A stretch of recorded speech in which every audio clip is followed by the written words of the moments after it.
तो पंचकुला में आज मुख्यमंत्री नायाब सैनी ने हरियाणा स्वर्ण जयंती वित्तीय प्रबंधन संस्थान के नवनिर्मित भवन का उद्घाटन किया। इस मौके पर उन्होंने कहा कि ये भवन न केवल विभागों के लिए बल्कि प्रदेश के आम लोगों के लिए भी लाभकारी साबित होगा। सीएम ने कहा कि इस भवन में नई तकनीक से सुसज्जित कॉन्फ्रेंस हॉल बनाए गए हैं, जिनका उपयोग नीतियों के निर्धारण और वित्तीय प्रबंधन में होगा। उन्होंने ये भी कहा कि प्रधानमंत्री नरेंद्र मोदी के विकसित भारत 2047 के संकल्प के अनुरूप हरियाणा को भी विकसित बनाने की दिशा में ये भवन अहम भूमिका निभाएगा। इसके साथ ही मुख्यमंत्री नायाब सैनी ने राज्य में सफाई व्यवस्था को लेकर अहम बैठक की।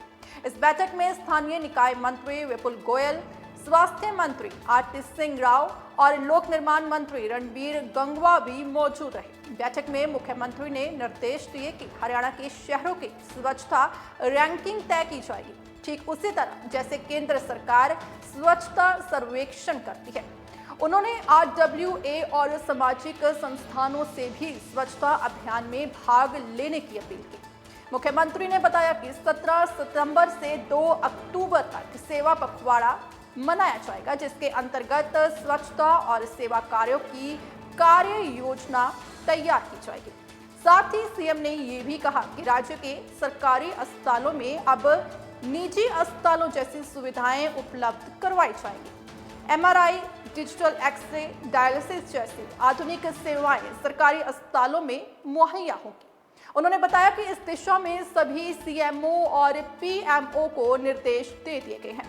सीएम ने जानकारी दी कि 17 सितंबर को आधुनिक सुविधाओं से युक्त सरकारी अस्पतालों के पहले चरण का उद्घाटन किया जाएगा और साथ ही विधानसभा के मॉनसून सत्र को लेकर विपक्ष पर हमला बोलते हुए सीएम सैनी ने कहा कि विपक्ष के पास कोई ठोस मुद्दा नहीं बचा है। प्रधानमंत्री नरेंद्र मोदी ने आजादी के बाद पहली बार गरीबों और देश के विकास के लिए योजनाएं बनाई हैं। देखिए, स्वर्ण जयंती वित्त भवन संस्थान ये इसका आज उद्घाटन हुआ है और इसका बड़ा लाभ हरियाणा के लोगों को मिलेगा, क्योंकि इसमें वो सब फैसिलिटीज़ हैं। इस वित्त संस्थान के माध्यम से अगर हमारी वित्तीय प्रबंधन ठीक हो जाता है तो सब समस्याओं का समाधान, और जो आदरणीय प्रधानमंत्री जी का संकल्प है कि 2047 विकसित भारत, तो 2047 तक विकसित हरियाणा ये मजबूती से विकसित भारत के साथ खड़ा होगा। इस भवन से वो सब व्यवस्थाएं, यहाँ योजनाएं वित्त की वो बनेंगी, उसके लिए। और उससे अलग भी इसमें कई हमारे कॉन्फ्रेंस रूम हैं, मीटिंग्स रूम हैं, उसके माध्यम से भी हमारे लेक्चर्स रूम हैं। ये हमारे अन्य विभागों को भी इसके अंदर सब अधिकारियों को लाभ मिलेगा, क्योंकि समय समय के ऊपर ज़माना बदलता रहता है और उसमें उनको नई टेक्निक से अवगत कराना, नई नीतियों से अवगत कराना, तो उसके माध्यम से भी इस भवन का बड़ा लाभ वो मिलेगा। मैं इस आज उद्घाटन अवसर के ऊपर मैं सभी को बहुत बधाई देता हूं। और आज जब भवन का उद्घाटन हो रहा है तो हमारे यहाँ पर 2 विभागों के आज अधिकारी भी बैठे हैं और कुछ वर्चुअल जुड़े हुए हैं। हमारे सभी म्युनिसिपल कमिश्नर्स यहाँ पर हैं, उनके साथ मीटिंग हुई है, बातचीत हुई है। हमारे सभी CMOs हैं, PMOs हैं और PMO के साथ साथ हमारे ADCs जुड़े हुए हैं और DCs सभी डिस्ट्रिक्ट के जुड़े हुए हैं कि हम स्वच्छता को लेकर के कि आने वाले समय के अंदर हमने हरियाणा के हर सिटी की एक रैंकिंग खड़ी की है। जैसे केंद्र सरकार पूरे देश के शहरों की रैंकिंग करता है, हम हरियाणा के शहरों की रैंकिंग करेंगे स्वच्छता में, कि उसको लेकर के आज सारी रचना योजना वो बनी है और उसके ऊपर काम चालू वो गति से होगा, ताकि हमारा हर शहर सुंदर और स्वच्छ हो, ग्रीनरी से वो भरपूर हो। और मैं जो हमारे RWA के जो सभी पदाधिकारी हैं, अन्य सामाजिक संस्थाओं के लोग हैं, वो भी इस स्वच्छता के अंदर जैसा प्रधानमंत्री जी आह्वान करते हैं, हर व्यक्ति की जिम्मेवारी होती है कि उसके अंदर सहयोग दे। परोक्ष रूप से अपरोक्ष रूप से हर व्यक्ति उसके अंदर अपना सहयोग देता है। और हमने आज उनसे बातचीत किया है इसको लेकर के स्वच्छता को, क्योंकि 17 सितंबर से सेवा पखवाड़ा का आरंभ हो रहा है, 2 अक्टूबर तक वो चलेगा। उससे पहले हम इसको गति से उस रचना योजना को खड़ी करके उसको आगे बढ़ाने का काम करें।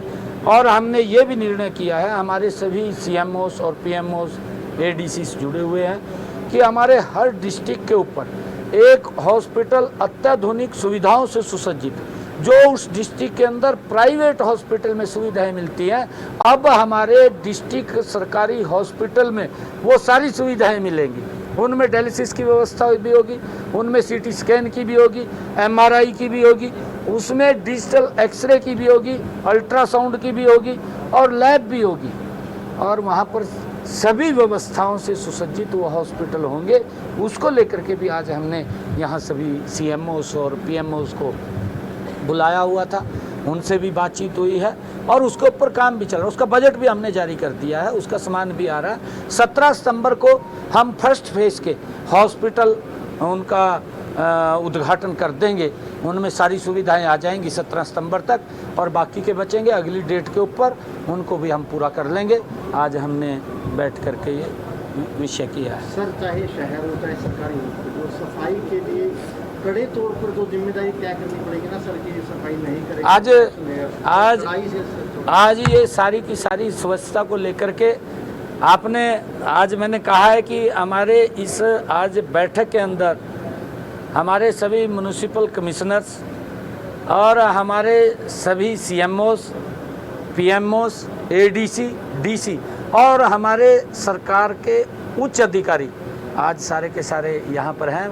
हमारे चीफ सेक्रेटरी साहब ये बैठक को अध्यक्षता कर रहे हैं आज की, और उसके अंदर सारा का सारा अभी देख करके उसका पूरा SOP तैयार होगा। एक एक पॉइंट के ऊपर चर्चा होगी और माइक्रो चर्चा होगी कि छोटे पॉइंट के ऊपर भी, छोटे विषय के ऊपर भी, क्योंकि छोटा विषय कई बार अगर हम इग्नोर कर देते हैं बड़ा बन जाता है, परंतु एक छोटे विषय को अगर उसमें कोई दिक्कत आती है उसका समाधान तुरंत हो। ये नहीं है कि हमने देख लिया कि वो खराब है, कोई लाइट ही खराब है, हम देख भी रहे हैं लाइट खराब है, क्यों खराब है, शाम को ठीक हो जानी चाहिए। कोई तार लटक गई, वो ये नहीं है कि तार लटक रही है, वो तार ठीक हो जानी चाहिए। और कोई चौक का कोई कोना टूट गया, ये नहीं है कि वो 2-2 महीने टूटा पड़ा, वो ठीक हो जाना चाहिए। चौक की सुंदरता के लिए है। ये सारी की सारी व्यवस्थाएं आज बैठ करके पूरा SOP तैयार हो रहा है। चीफ सेक्रेटरी साहब इसके अंदर रहेंगे, इस बैठक के अंदर। अब आगे की हम उसके अंदर बातचीत रख करके, क्योंकि कई कार्यक्रम है, मैंने आगे जाना है, फतेहाबाद में जाऊंगा, फिर सिरसा के अंदर जाऊंगा, रात को डबू। मॉनसून सत्र का आगाज हुआ है, पहले दिन की कार्रवाई में विपक्ष की भूमिका को आप कैसे देखते हैं? जो जनहित के मुद्दों पर जो विपक्ष का रोल होना चाहिए, आप समझते हैं कि विपक्ष उस भूमिका में था? जिस तरीके से कल सदन में व्यवहार विपक्ष के सदस्यों को, पहला दिन पूरा हंगामे की भेंट चढ़ गया। नहीं, देखिए, विपक्ष के पास कोई विषय मुद्दा नहीं है, और मोदी जी ने तमाम मुद्दों को विपक्ष के ख़त्म कर दिया है।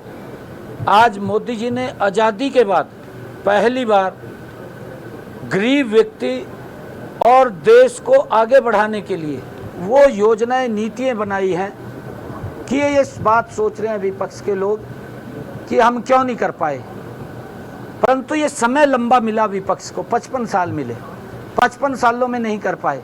अब तो वो झूठ की दुकान खोल कर बैठे हैं, किसी झूठ को लेकर के वो फलाने का काम करते हैं। बस ये झूठ पार्टियाँ और नहीं है कुछ भी। ये तो झूठ इन्नू कोई कहीं ते गड़ का दे दिया और उसनू फलाने का नीचा काम कराने, बाकी कुछ नहीं रहा नहीं।